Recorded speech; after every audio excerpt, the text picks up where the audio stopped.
ओम शांति। देह और देह के संबंधों को भूल जाना, यही राजयोग है। और बाबा बार बार यही इशारा देते हैं कि सारी पढ़ाई का सार देह और देह के संबंध, इस पुरानी दुनिया को भूल जाना। लेकिन दुनिया इतनी बड़ी है, इस दुनिया को भला कैसे भूला जा सकता है? क्या यह संभव है कि हम पुरानी दुनिया में रहते हुए भी इस पुरानी दुनिया को भूल जाएं? क्योंकि जब तक इस दुनिया को नहीं भूलेंगे तब तक तो विघ्न, समस्याएं, परेशानियां, हिसाब किताब, यह सब लगा पड़ा रहेगा। तो फिर भूला कैसे जाए? भूलने का आधार जो है वह तो प्रेम ही है। पुरानी दुनिया को ज्ञान से तो भूला नहीं जा सकता है। अगर आपको परमात्मा से, मन की मीत से, शिव साजन से अगर 10% प्रेम में डूबे हुए हो, देखो कोई आत्मा या तो संसार में डूबी हुई रह सकती है या भगवान के प्रेम में डूबी हुई हो सकती है। अब समस्याएं कितनी हैं किस आत्मा के साथ, वो कैसे पता चलेगा? तभी हम देह के संबंधों को भूल पाएंगे। क्योंकि हमें भूलना क्यों है यह तो पता चले। बाय चांस कोई आत्मा शिव साजन के प्रेम में 10% डूबी हुई है, 90% संसार में डूबी हुई है, तो वह आत्मा 90% विघ्नों में है ना? कितने परसेंट विघ्नों में है? 90%। कोई आत्मा 25% भगवान के प्रेम में डूबी है, तो बाकी का 75% यानी वह आत्मा अपने जीवन में 75% समस्याओं का सामना कर रही है। कोई 50% डूबी हुई, आधे समय संसार के रिश्ते नातों में डूबी हुई है, आधे समय भगवान के प्रेम में डूबी है। तो फिर वह समस्याओं का आना जाना, रिश्ते नाते, दूसरी परिस्थितियाँ, यानी वह 50% समस्याओं में है। और जो आत्मा 100% भगवान के प्रेम में डूबी हुई है, वह खुद भी निर्विघ्न रहती है, आसपास वाली आत्माएं भी निर्विघ्न रहती हैं। तो पुरानी दुनिया से ममत्व ही खत्म हो जाए, वह तो तभी हो सकता है जब हम 100% उस परमात्म प्रेम में डूबे रहें। हाँ, फिर दुनिया याद नहीं रहती। रस खान को कृष्ण से प्रेम हुआ तो दुनिया की फिक्र नहीं रही। कृष्ण ने जब कहा मेरे कोई गिरधर गोपाला, तो उसे दुनिया की कोई रिश्ते नाते याद नहीं रहे, वो स्मृति नहीं रही। तो हमें भी भगवान के प्रेम में डूब जाए, तभी हम देह और देह के ममत्व को भूल सकते हैं। तो ऐसी क्या विधियाँ अपनाई जाए जो हमें भगवान के प्रेम में पूरी तरह से डूबने में आसानी हो? तो सबसे पहली बात है ना, सबसे पहली बात है शिव साजन के प्रेम में डूबने के लिए कर्मेंद्रियों को समझना होता है। कर्मेंद्रियों को कैसे समझेंगे? जैसे एक राजा था, उसको एक बकरी से बहुत बड़ा प्रेम हो गया, और इतना प्रेम था वो उसको सदा साथ में रखता था। लेकिन बकरी ऐसी थी कि जिसको पूरा खाना खिला दो, उसके बाद भी कुछ और भी खिलाओ तो वो बस खाना देखते उसकी तरफ भागती थी। राजा को तो लगता था ये देवी बकरी है, लेकिन उसके दिल में दुख हुआ कि ये इसका पेट भर क्यों नहीं रहा है। उसने राज दरबार लगाया और बोला कि जो मेरी बकरी के पेट को भर दे, उसे मैं बहुत बड़ा इनाम दूंगा।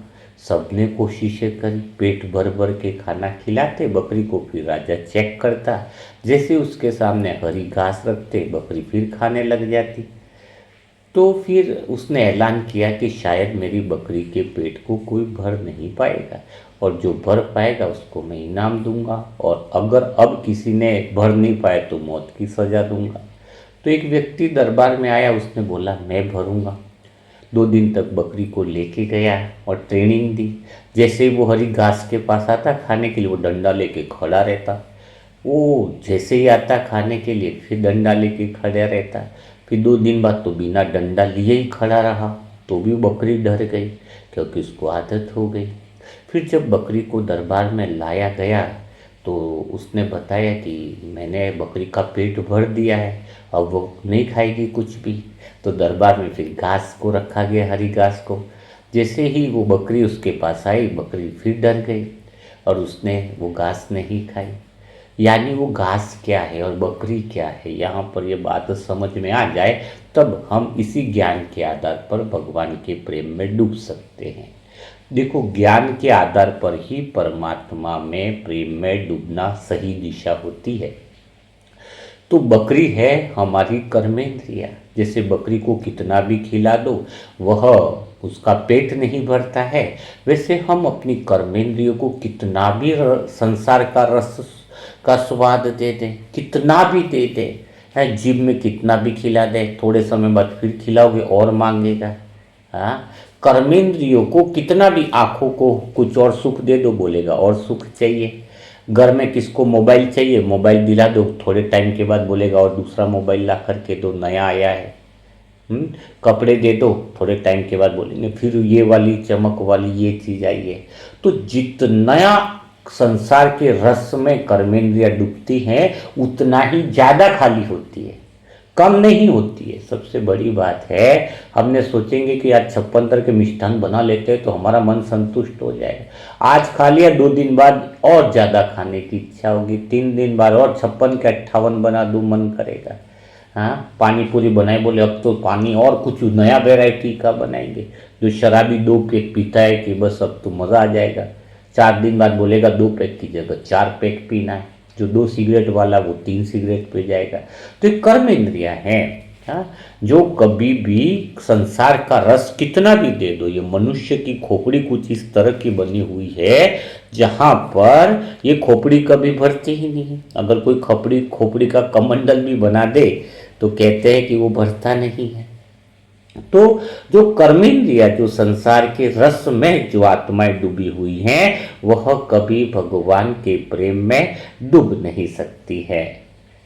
कितने भी लोगों को खुश करने की कोशिश करो परिवार में, सबको उनकी इच्छाओं को पूरी करने की कोशिश करो, एक इच्छा पूरी हुई नहीं दूसरी और रस में आ जाएंगी।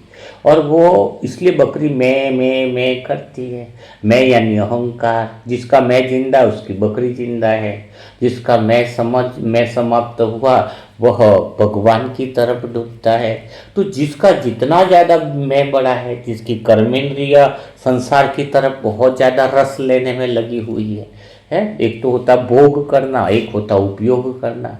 खाना है भाई, ठीक है, शरीर है, जीने के लिए खा रहे हैं। कोई आ गया तो खा ले, मिठाई आ गई, स्वीट आ गई तो खाओगे ऐसा नहीं, खा लो। लेकिन खाते हुए अगर ये बात निकले कि ये बहुत अच्छी क्या बनी है मिठाई, ऐसी तो पहले थी नहीं, अगर ये शब्द निकल रहा है तो समझ लो कि आपको इससे आसक्ति हो गई है।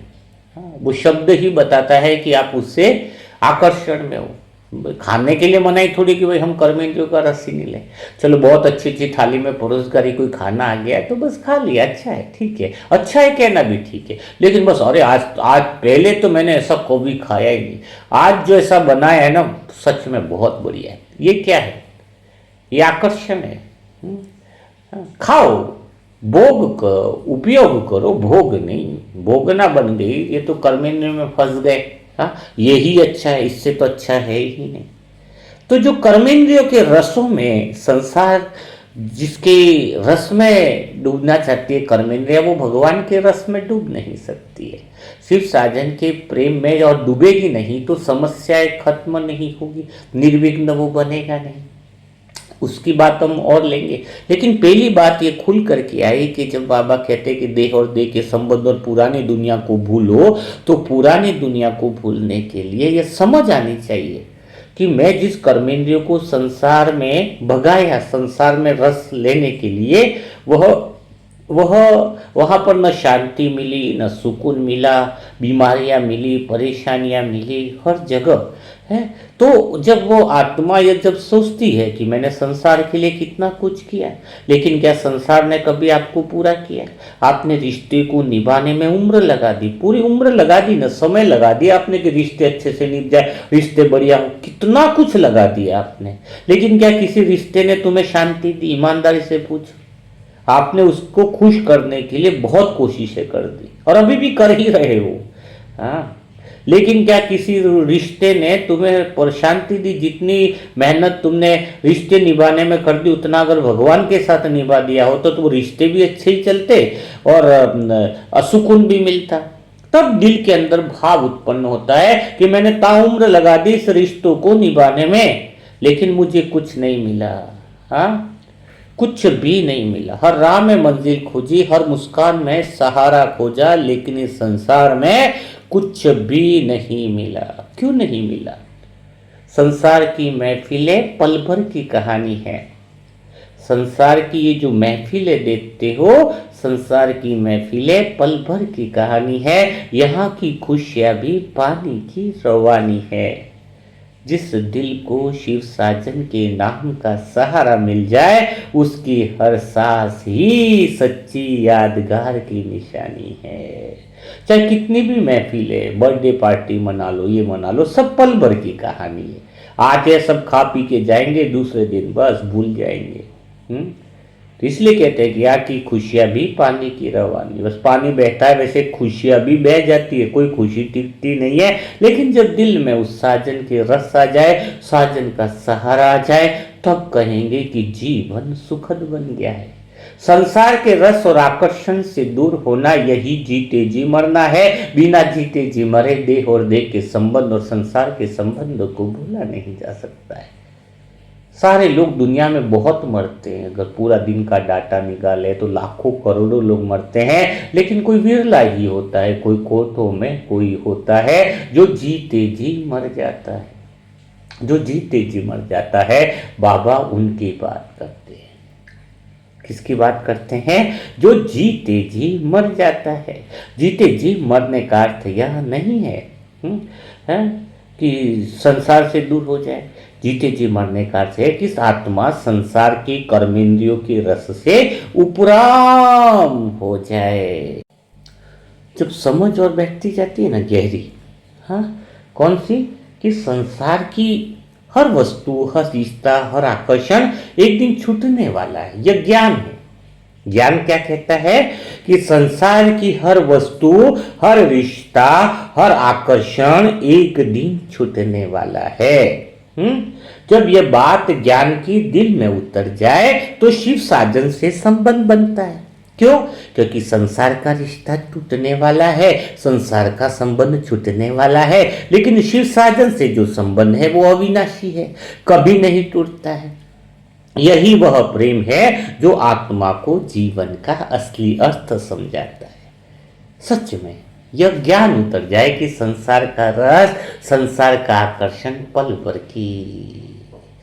भर की कहानी है। ये महफिलें, ये खुशियाँ, हाँ, संसार का दीवानापन का नशा कुछ पल में उतर जाता है, लेकिन तेरी याद की हवा जब दिल को छू जाती है, तेरी याद की हवा जब दिल को छू जाती है, मन की हर बेचैनी खुद ही मिट जाती है।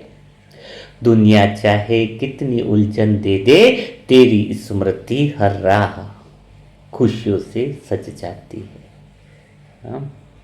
उसकी याद, उसकी हवा, उसके प्रेम की खुशबू हर मन की बेचैनी को मिटा देती है, जो संसार नहीं मिटा सकता है। हाँ, दुनिया तो चाहे हमें कितनी भी उलझन दे दे, लेकिन जब हमारी आत्मा के अंदर, मन के अंदर संसार के आकर्षण से दूर हो जाते हैं, हम संसार का आकर्षण से हम परे हो जाते हैं, आत्मा संसार से उपराम हो जाती है, शिव साजन के प्रेम के संबंध में आ जाती है, तो फिर उसे कहेंगे जीते जी मरना, पुरानी दुनिया को भूलना। और जैसे जैसे आत्मा उसकी तरफ खींचती जाती है, उसकी प्रेम की डोर में बनती जाती है ना, तो और गहरी प्यास उठती है, और गहरी प्यास। ये बहुत गहरी बात है, क्योंकि उसको सच्चा सुकून मिलता है ना। यह प्यास कौन सी है? किसी संसार की आकर्षण की नहीं है, यह प्यास दुनिया की नहीं है, दुनिया की किसी इंसान की नहीं है, यह प्यास होती है शिव साजन की। और यही प्यास जो थी ना, जिसने मीरा को संसार से अलग कर दिया। मीरा को भक्ति में जब कृष्ण का प्रेम मिला तब उसे लोकलाज की उसने परवाह नहीं करी, उसे संसार की बातों की चिंता नहीं रही, उसके लिए केवल एक ही सत्य रह गया, मेरे तो गिरधर गोपाला दूसरा न कोई। जब ऐसा प्रेम शिव साजन का जब आत्मा को छू लेता है, क्यों अभी कितना समय लगा दिया तुमने रिश्तों में, एक बार इससे रिश्ता तो निभा के देखो, वो तुम्हारे जन्म जन्मांतर के लिए तुम्हारी राहों में फूल बिछा देगा, तुम सोच नहीं पाओगे उतना वो तुम्हें दे देता है।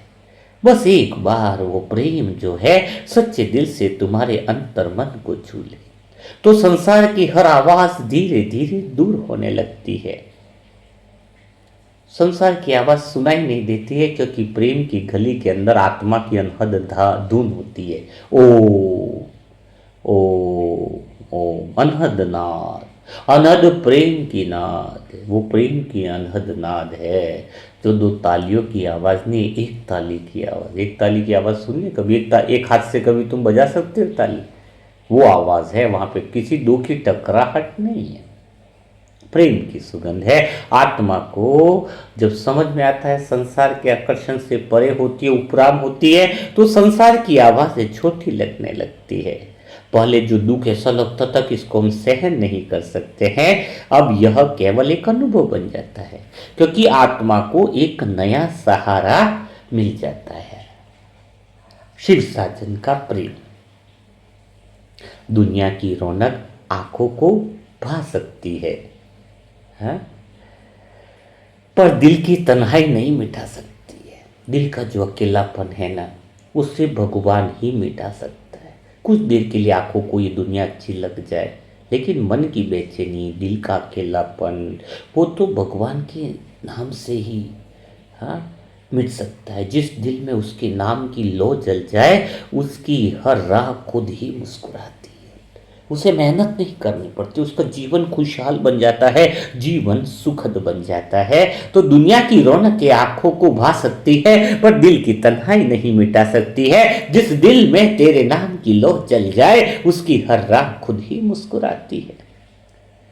तभी तो आत्मा कहती है, मेरे शिव साजन, मैंने संसार की हर दिशा में सुख खोजा, लेकिन अब समझ आया कि सच्चा सुख तो तेरी याद में है। जब आत्मा इस गहरे दिल के भाव से दुनिया के आकर्षणों से परे होकर, ये 50% से ऊपर भगवान के प्रेम की तरफ ले जा रहा हूं मैं आत्मा आपको। कोई अगर, मेरा उद्देश्य यही है कि जो 10% भगवान के प्रेम में डूबे, वो 90% समस्याओं में। अगर तुम भगवान के प्रेम में एक बार डूब करके देख लो तो तुम सारी चीजों से निर्विघ्न हो जाते हो। तो आत्मा में इस भाव को पैदा करो कि जब वो भगवान को पुकारती है ना सच्चे दिल से, संसार के आकर्षणों से परे, जब आत्मा उस साजन को प्रेम से पुकारती है तो उसके जीवन की दिशा बदलने लगती है। सच्चा दिल हो, सच्चा अंतर मन हो, सच्ची पुकार हो, उसके अंदर से भाव पैदा हो कि संसार के आकर्षण में सच में कुछ नहीं मिला, मैंने हर चेहरे में सुकून खोजा, मैंने हर चेहरे में सुकून खोजा, हर रिश्ते में अपनापन खोजा। जब तेरी याद ने दिल को छुआ, तब समझ में आया, तब समझ में आया कि मेरा दिल तो सिर्फ तुम्हें ही खोजता था। उसकी खोज थी द्वापर युग से, 63 जन्मों से उसी की ही प्यास थी, हम उसे ही ढूंढ रहे थे। सच में हमें उसी की तलाश है। हम सोचते हैं हम धन के पीछे भाग रहे हैं, हम रिश्तों के, लेकिन उसके पीछे सुकून ही तो चाहिए हमें। लेकिन उन सब के पीछे सुकून नहीं है। रिश्तों में भी तुम अपनापन ही ढूंढ रहे थे, लेकिन रिश्तों में अपनापन मिला क्या आपको? लेकिन जैसे उसकी याद ने दिल को छुआ तो हमें लगा कि हम उसे ही खोज रहे। इस द्वापर युग में आते आते संसार की दौड़ में आत्मा भागते भागते थक चुकी है।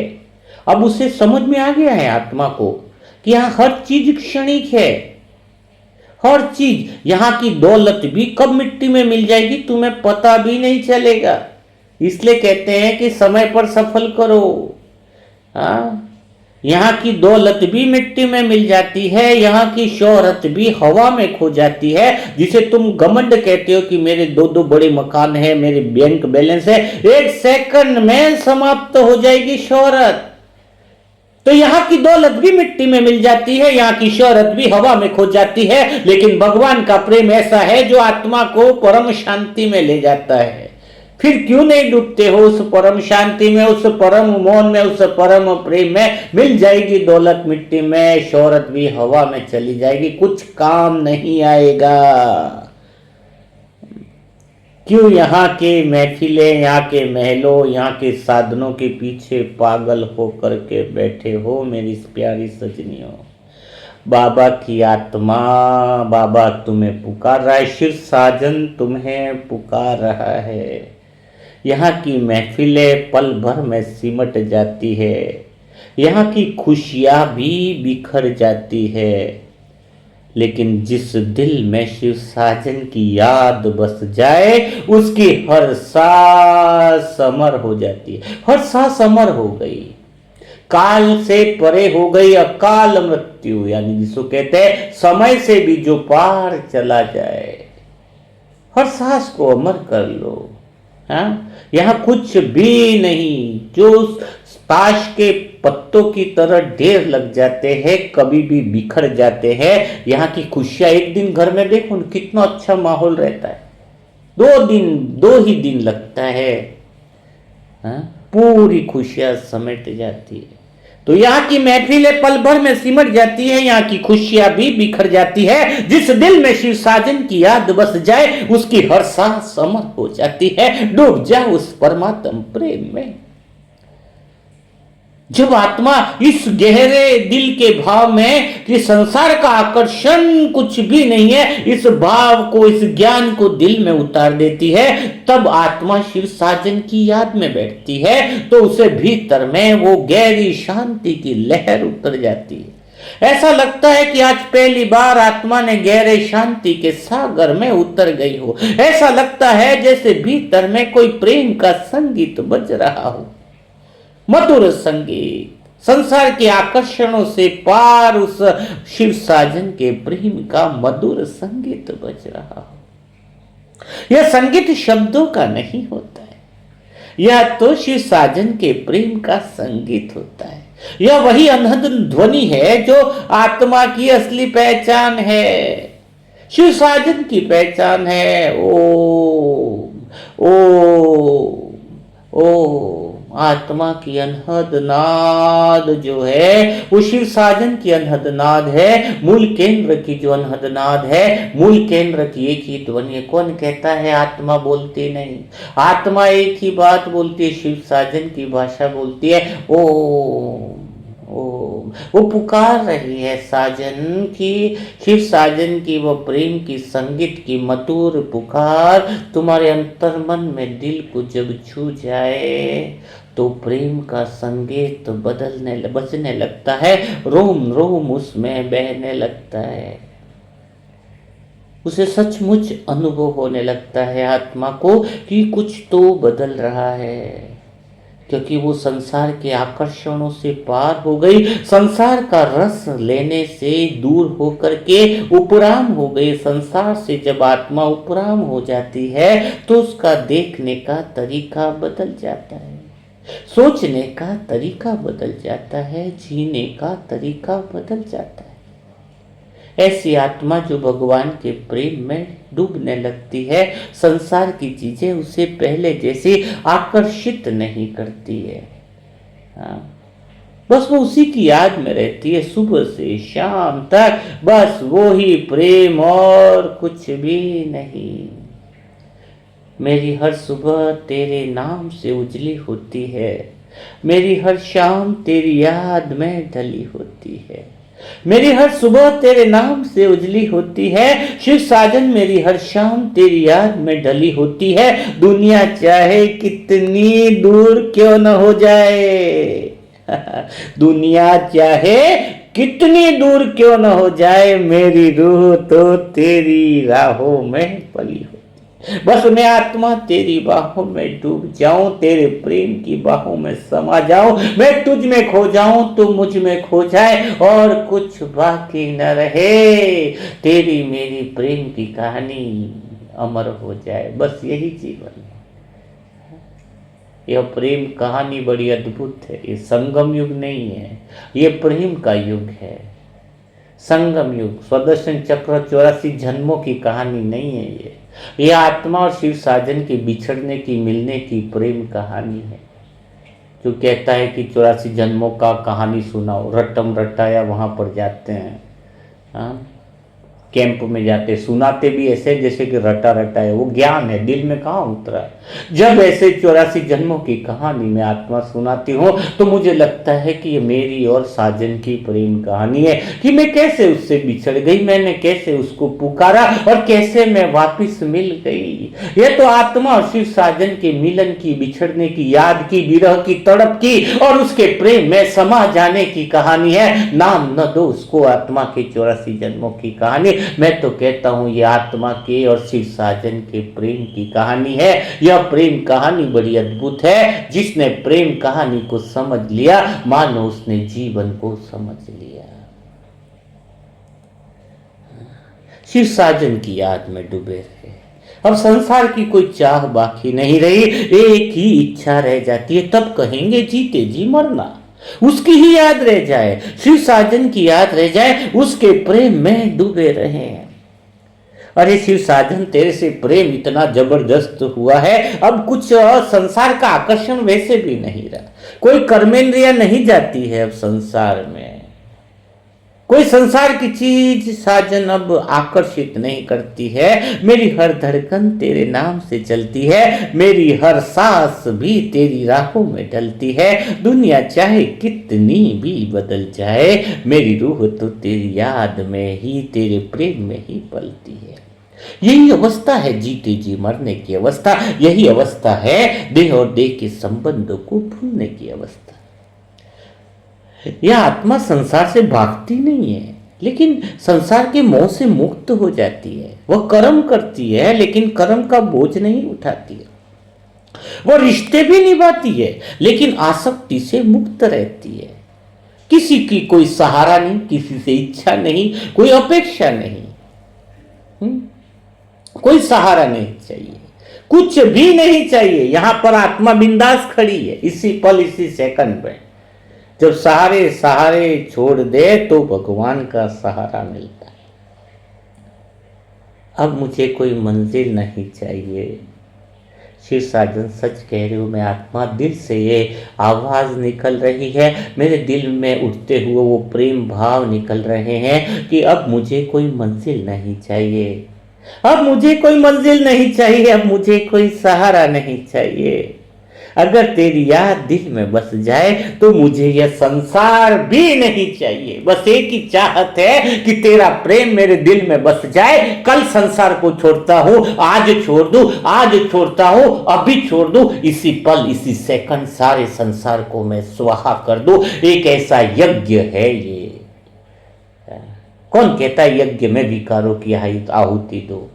अरे मैं तो जब आत्मा प्रेम की उसमें डूबी ना, सच में मैं उसी पहल रिश्ते नाते सबको अंदर से स्वाहा कर दिया। मोह को स्वाहा करना, लौकिक मामा जी स्वाहा, काका जी स्वाहा, काके जी स्वाहा, भाभी स्वाहा, सब कुछ स्वाहा। यज्ञ में सब कुछ स्वाहा कर दो, धन को स्वाहा, दौलत को स्वाहा, इज्जत को भी स्वाहा। यह है सच्चा यज्ञ, है हिम्मत करने की। कोई खुल के बोलता नहीं।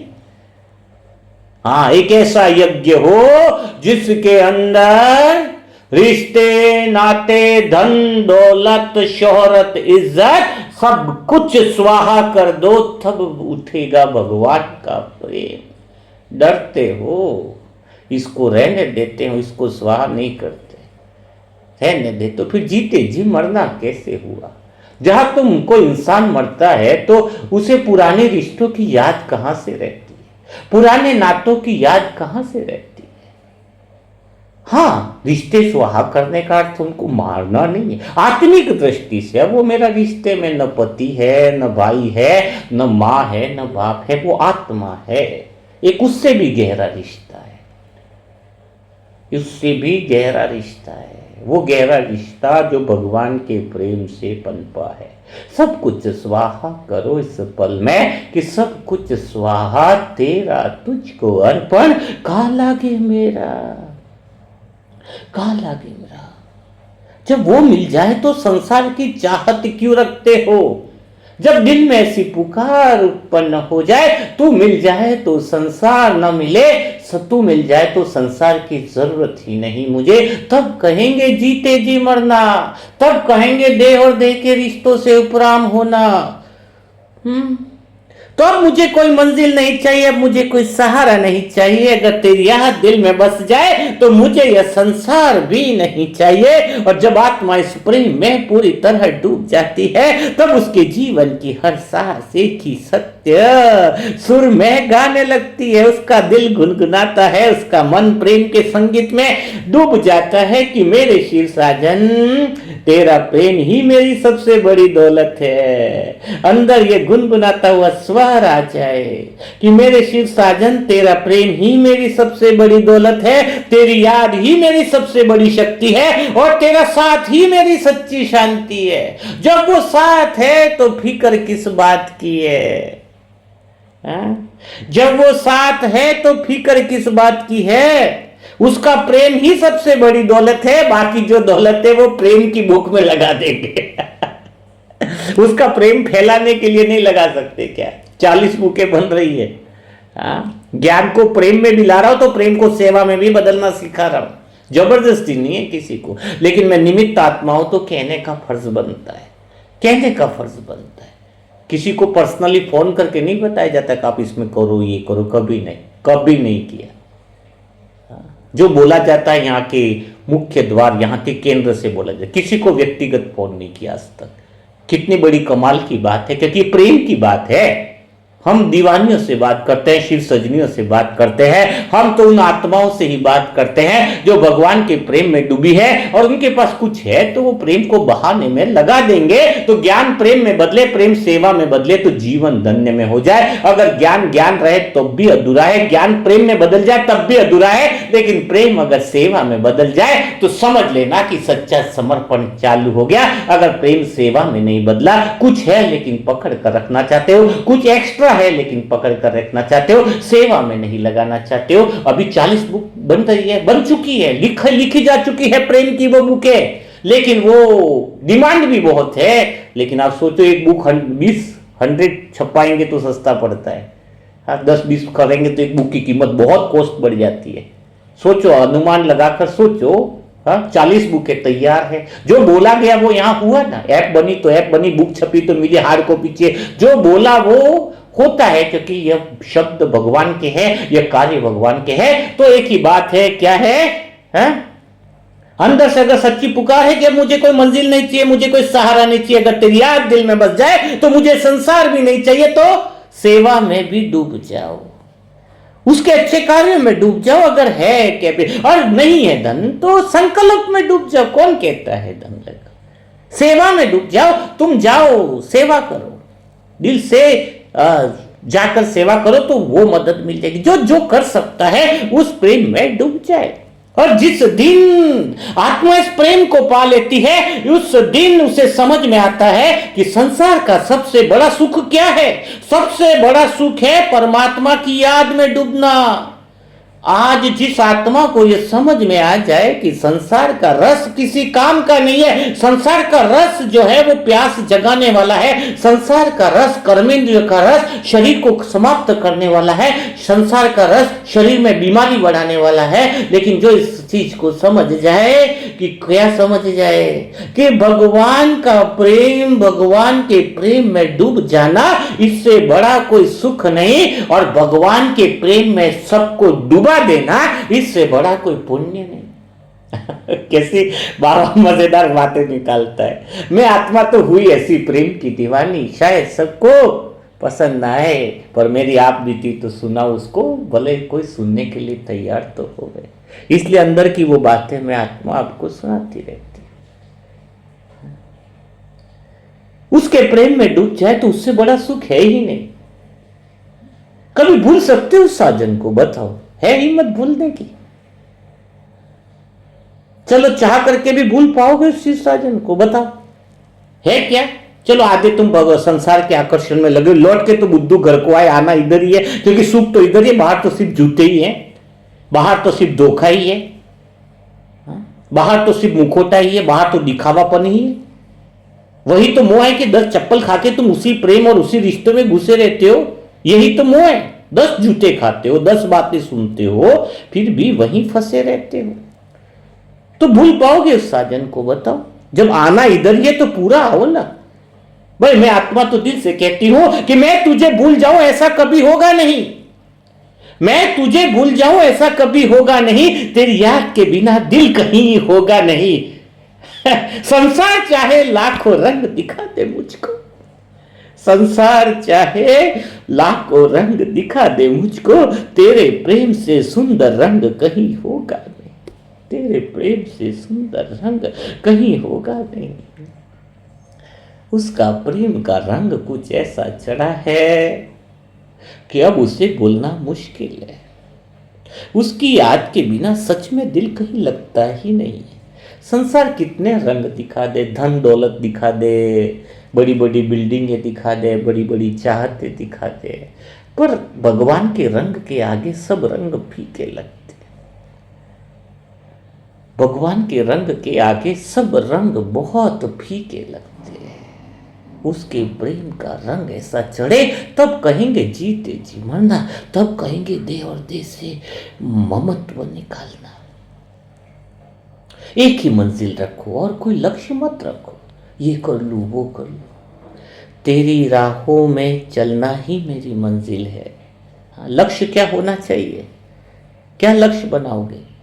तेरी राहों में चलना ही मेरी मंजिल है, तेरी याद में खो जाना ही मेरी महफिल है। संसार की हर खुशी फीकी लगती है मुझे, संसार की हर खुशी फीकी लगती है मुझे। मेरे शिव साजन बस अब तू ही मेरी मंजिल है, तू ही। तो लक्ष्य पक्का रखो, बार बार इस बात को स्मृति में लाओ, बार बार स्मृति में लाओ कि तेरी राहों में चलना ही मेरी मंजिल है, तेरी यादों में खो जाना ही मेरी महफिल है। संसार की हर खुशी फीकी लगती है मुझे, मेरे शिव साजन तू ही मेरी मंजिल है। और जब आत्मा इस दिल की गहराई में संसार के आकर्षणों से परे होकर इस अवस्था में पहुंच जाती है, तब वह सच में कह सकती है कि अब तो मैं आत्मा जीते जी मर चुकी हूं। अब मैं आत्मा संसार के लिए नहीं, अपने शिव साजन के प्रेम में जी रही हूं। जीते जी मरना, संसार के रस से उपराम होकर शिव साजन के प्रेम में डूब जाना, बस यही एक समय है जहां मन जो है वो रिश्ते मन को बांध नहीं सकते। धीरे धीरे समय आने लगता है जब मन स्वतंत्र होकर ऊपर उड़ने लगता है। संसार पड़ाव है, मंजिल नहीं। प्रेम मंजिल तो प्रेम है जो आत्मा को उसको शिव साधन से जोड़ देता है। जीते जी मरना इसी अवस्था का नाम है। यह कोई दुखद अवस्था नहीं, वह तो प्रेम की सबसे बड़ी ऊंची अवस्था है।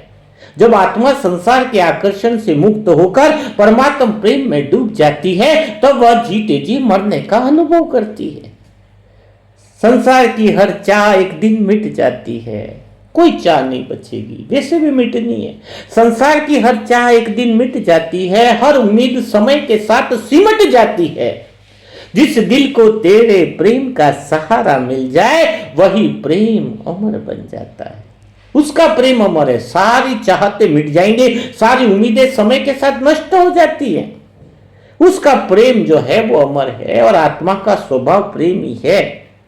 जब वही प्रेम संसार की वस्तुओं में बंध जाता है तो दुख पैदा करता है, क्योंकि संसार की हर वस्तु बदलने वाली है। आज जो चीज अपनी लगती है कल वही दूर हो जाती है। आज जो रिश्ता बहुत प्रिय लगता है कल वही परिस्थितियों के कारण बदल सकता है। लेकिन भगवान का प्रेम ऐसा नहीं है, वह स्थायी है, वह शाश्वत है, वह कभी बदलता नहीं। कभी आत्मा बैठकर अपने जीवन को देखती है और सोचती है मैंने जीवन भर क्या किया। सोचो जरा, क्या मिला है तुम्हें, क्या पाया है क्या तुमने। कभी धन कमाने में इतना समय वेस्ट कर दिया, कभी रिश्ते निभाने में समय लगा दिया, कभी तो कोई सम्मान पाने के लिए संघर्ष किया। लेकिन इन सब के बीच में तुम्हारा जीवन में आत्मा का स्थिति तो नील बटा सन्नाटा है, कुछ भी नहीं है, खाली है। बड़े बड़े करोड़पति हमारे पास आते हैं, हाँ? बोलते हैं कि हमें ये सुख दे दो, शांति दे दो, लेकिन एक बहुत गहरी बात है, हम इनका धन नहीं लेते। हमारी बुकों में जो आत्मा प्रेम में डूबी हुई हो उसका ही धन लगे तो वो सफल गिना जाता है। धन की कमी क्या है? कई सारे, इंदौर की एक आत्मा है, अभी वो आत्मा कैंसर पेशेंट थी, हाँ, ठीक हो रही है जो, हाँ, जिस आत्मा ने मृत्यु, नरेंद्र भाई जी जो पता है, योग से जो मुक्त हो, शरीर से मुक्ति, बोले कितना चाहिए? 10,000, 20,000, 50,000, लाख, 2 लाख, कितना चाहिए? मैंने कहा नहीं चाहिए, हम लेंगे। अगर तुम्हारा धन चाहिए और तुम अपने धन की सेवा करना चाहते हो तो एक काम करना पड़ेगा, तुम्हें भगवान के प्रेम में डूबना होगा। वो चाशनी का रंग, प्रेम का रंग लग जाए तो हम तुम्हारे धन का उपयोग कर सकते हैं, क्योंकि भगवान की बुक में तो सिर्फ पवित्र आत्माओं का पवित्र धन ही रहेगा। जब इसमें इतनी पवित्र लाइनें हैं, इसमें पवित्र प्रेम की गंगा बहती है, तो पवित्र आत्माओं का 100 रुपया ही करोड़ों के बराबर है। नहीं चाहिए किसी का, चाहे छपे चाहे नहीं छपे, लेकिन हमें तो उन आत्माओं का ही चाहिए 1-1 रुपया, जो आत्माएं भगवान के प्रेम में डूबना चाहती, जो डूबी हुई है, जो सच्ची सेवा भी करती है। तो हमने मना कर दिया। कोई कहते थे कसम ले लिया, कितना ऑफर किया, अभी सुन रहे होंगे वीडियो, नरेंद्र भाई, एक श्यामलाल भाई थे जिनका कैंसर 4th स्टेज से दूर हो गए, बहुत पैसे वाली पार्टी है। बोले कितना चाहिए भाई जी? हाँ, मैंने कहा कि तुम, अब तब से वो मुरली सुन रहे हैं, हो सकता है वो भगवान के प्रेम में डूब जाए तो भगवान से, क्योंकि रिटर्न देना पड़ता है भगवान को, जो लेगा उसको हजारों गुना रिटर्न देना पड़ता है, तो भगवान देख करके सफल करता है। कई आत्मा सोचती है लेकिन कर नहीं पाती है सेवा, क्यों? क्योंकि वो माया उनको रोक देती है सफल, क्योंकि भगवान को तो रिटर्न करना होता है। हाँ, तो जो आत्मा भगवान के प्रेम में डूबी हुई है वही तो सच्ची सेवादारी, वही तो सच्ची मीरा है। यहां पर हर चीज नियम और मर्यादा से चलती है, लेकिन भगवान के प्रेम की मर्यादा, और जब भगवान से प्रेम है तो फिर खालीपन नहीं रहता है। हर खुशी जो आत्मा भगवान में ढूंढती है, मैंने हर खुशी में तेरा अक्स ढूंढा है, हर चेहरे में तेरा ही रंग ढूंढा है। जब तेरा नाम दिल में उतर गया तब समझ में आया कि मैंने तुझे ही ढूंढा है, उसके अलावा तो किसी की प्यास ही नहीं रही, उसके अलावा तो कोई चाहती नहीं रही। उसके अलावा जब हमें कोई चीज बाकी न रहे तो समझ जाना कि भगवान के प्रेम में हम डूब गए, भगवान के प्रेम में हम डूब गए। संसार की इच्छाएं कभी समाप्त नहीं होती। मन एक इच्छा पूरी करता है तो दूसरी इच्छा खड़ी हो जाती है। यही तो कारण है कि मन कभी शांत नहीं रहता। एक इच्छा पूरी हो तो दूसरी इच्छा सामने आती है। इसीलिए कहते हैं कि एक इच्छा कर लो जिसमें सारी इच्छाएं समा जाएंगी। कौन सी इच्छा? कि भगवान के प्रेम की वो एक बूंद मिल जाए, साजन तेरी नजर मुझ पर पड़ जाए तो बस सब कुछ काफी है। समझो सब कुछ मिल गया, उसके प्रेम की एक बूंद में डूब जाना।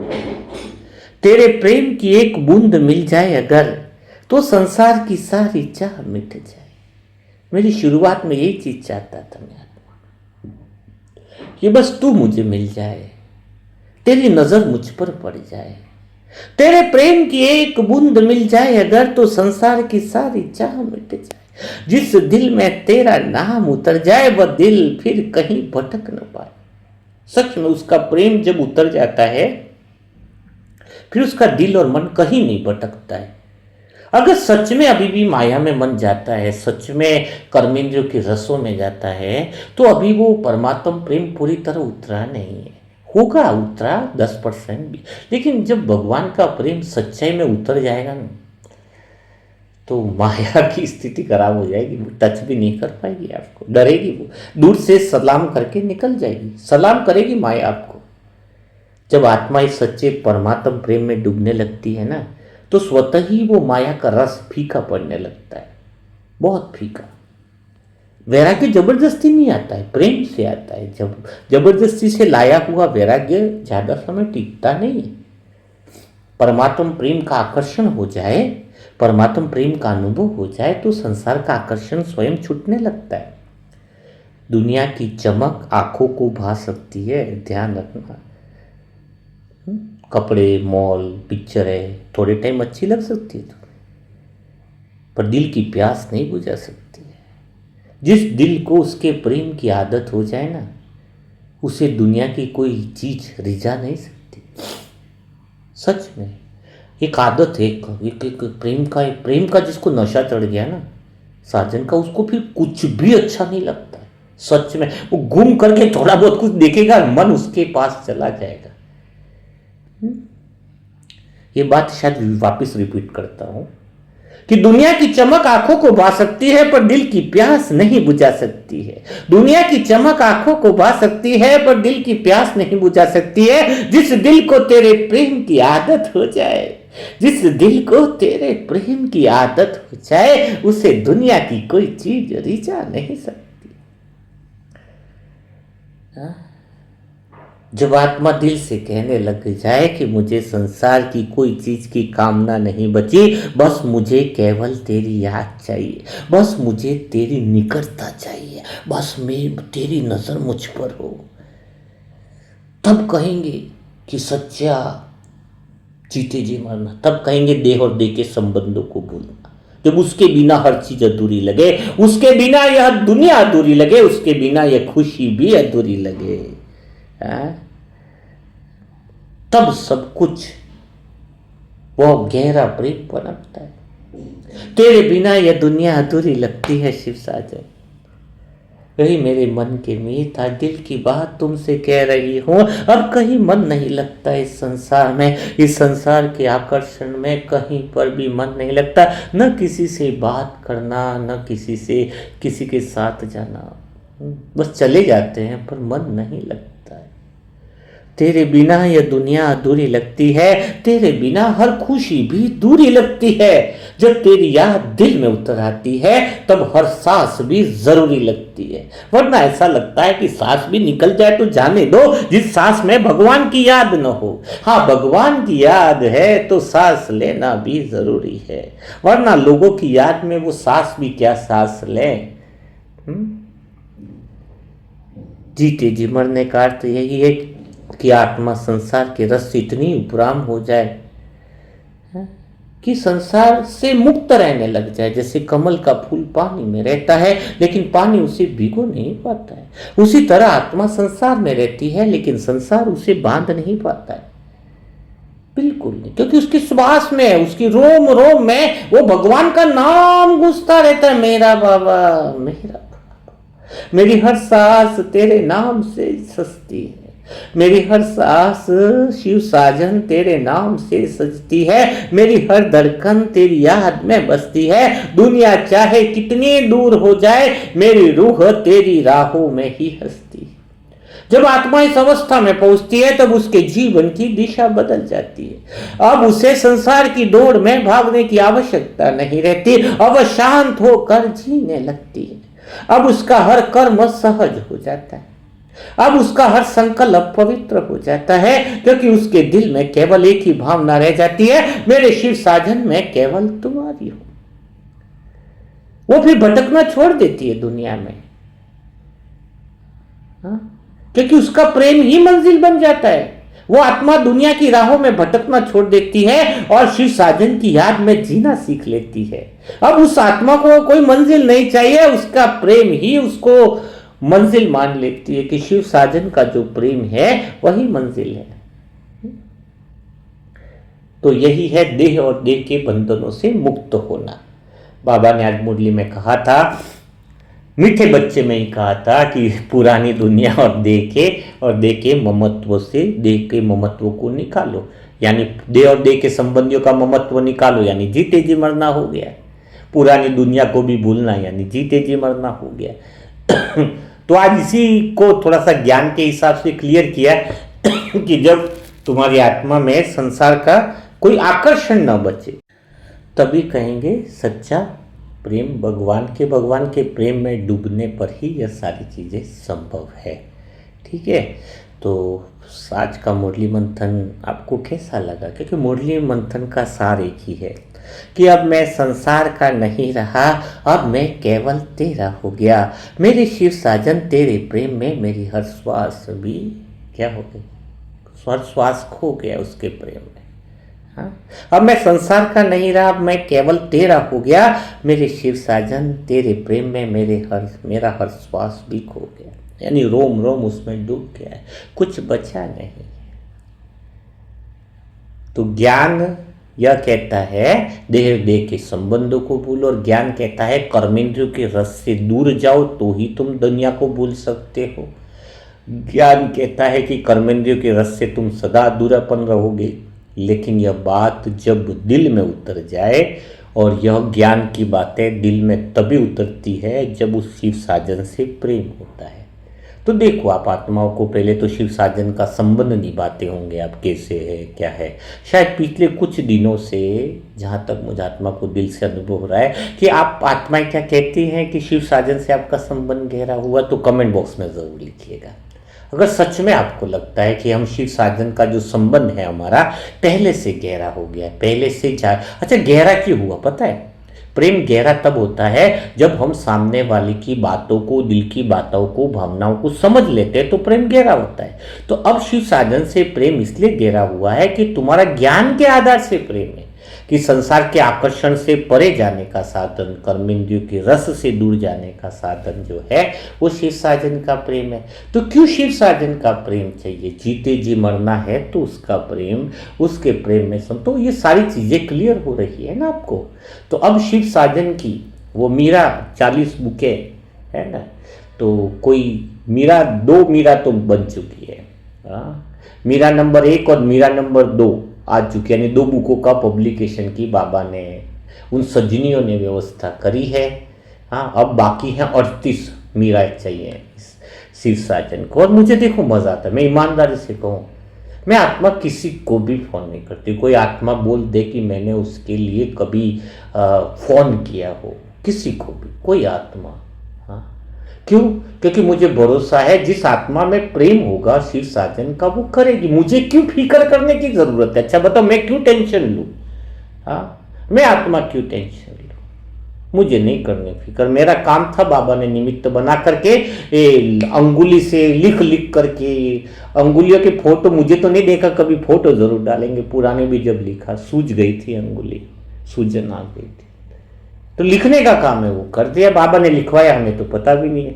अब उसमें जिसके अंदर प्रेम की ललक है और जिसके पास व्यवस्था है, और जो चाहती है कि मैं इस संगम युग में वो प्रेम की कहानी अमर बनाऊं, तो वो एक बुक का पब्लिकेशन ले सकती है। तो कम भी हो तो कर सकती है, जैसी आपकी इच्छा, जैसा साजन कराए। भरोसा है काम उसका, प्रेम भी हमें फैलाना है, शुद्ध भावना है तो वो ही कराएगा। तो 40 मीरा की बुक है जिसको हम एक साथ ही लॉन्च करेंगे। कोशिश ये है कि अगर इस महीने हो जाए तो अगले महीने हम शिव साजन की मीरा पूरी बुकें 40 लॉन्च करें, ताकि फिर वो कमी ना रहे ना, स्टॉक में भी तो सबको मिलती रहेंगी। और फिर वही आता है धन, तो फिर दोबारा जो बुक सेलिंग होगी तो वापस फिर लगता रहेगा। हमने कोई बेनिफिट तो रखा नहीं है, ना के बराबर है। वो डिलीवरी, कोरियर चार्ज, और फिर अभी बॉक्स लाने का खर्चा और उसमें ऐड हो गया। बॉक्स 20 रुपये का बॉक्स होता है ना, जो कार्टून पैक करते हैं, उसका एक्सपेंसेस। अब उसके एक्सपेंसेस में कई सारे खर्चे पता नहीं था, ऊपर जो छाप लगाते तो बाहर जाके कराते थे, प्रिंटर एक छोटा सा लेना पड़ा।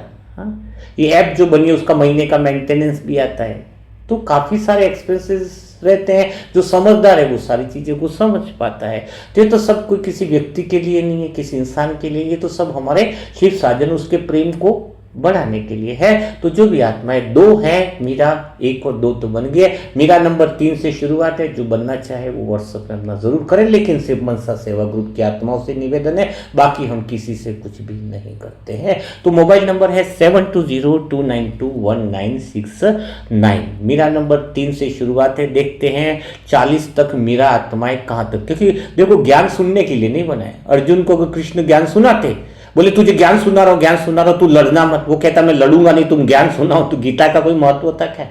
बताओ, खाली सुनता ही रहता अर्जुन, लड़ता नहीं। तो क्या यह पूरी गीता श्लोक बनता बताओ। तो ये जितना ज्ञान सुनाया जा रहा है, ज्ञान प्रेम में बदला जा रहा है। अगर सेवा न हो, सेवा माने युद्ध, लड़ाई नहीं लड़ो। पूरा सुन लिया, हम तो भगवान के दीवाने हैं, भगवान के प्रेम में डूबने वाले। हम शस्त्र नहीं उठाएंगे, लेकिन हम तो सुनते जाएंगे मुरली मंथन, महीनों भर सुनते जाएंगे, हम शस्त्र नहीं उठाएंगे। बताओ कौन सी मीरा? रूम में बैठने वाली या सेवा करने वाली। कौन सी मीरा हो जो भगवान के गीत, जो भजन है, भगवान के मधुर गीत है, वो संसार में बहुत डिमांड आ रही है, बिना किसी पब्लिसिटी के डिमांड आ रही है। अभी तो हमने एप्लीकेशन में बाय बुक का ऑप्शन ही नहीं डाला है, क्योंकि डालेंगे तो भीड़ बढ़ जाएगी, सभी बुकों की व्यवस्था तो हो कम से कम। हाँ, इतनी डिमांड है बाबा की। तो आप जरूर जो है बाबा की 40 मीराएं हैं, चाहिए 40 मीराएं, 40 सजनियां चाहिए जो प्रेम में डूबने वाली हो, तो वो जरूर व्हाट्सएप पर मैसेज कर सकते हैं और मोबाइल नंबर आपको दिया हुआ है। तो कल फिर हम मुलाकात करेंगे ऐसे ही दिल छू जाने वाले, ज्ञान और प्रेम में डूबने वाले, प्रेम की चाशनी में बहुत गहरे आनंद के साथ ले जाने वाले मुरली मंथनों के साथ। तब तक के लिए सभी मेरे प्यारे बाबा की प्यारी सजनियों को ओम शांति, ओम शांति, ओम शांति।